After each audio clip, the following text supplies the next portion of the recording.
கண் கண்ட தெய்வமே கலியுக வரதனே ஆறுமுகமான குரு அறிந்திட்டேன் உன் மகிமை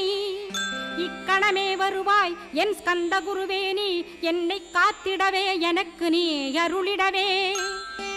அரைக்கணத்தில் நீயும் ஆடி வருவாயப்பா வந்தனை தடுத்து வலிய ஆட்கொள் வரத குரோ அன்பு தெய்வமே ஆறுமுகமானவனே சுப்பிரமணியனே சோகம் அகற்றிடுவாய் ஞானஸ்கந்தரே ஞானம் அருள்வாய் நீ ஞான தண்டபாணியே என்னை ஞான பண்டிதனாக்கிடுவாய்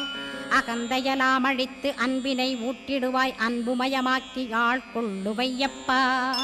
அன்பை என் உள்ளத்தில் அசைவின்று நிறுத்திவிடு அன்பையே கண்ணாக ஆக்கி காத்திடுவாய் உள்ளும் புறமும் உன்னருளாம் அன்பையே உறுதியாக நானும் பற்றிட உவந்திடுவாய் எல்லை இல்லாத அன்பே இறைவழி என்றாய் நீ அங்கிங்க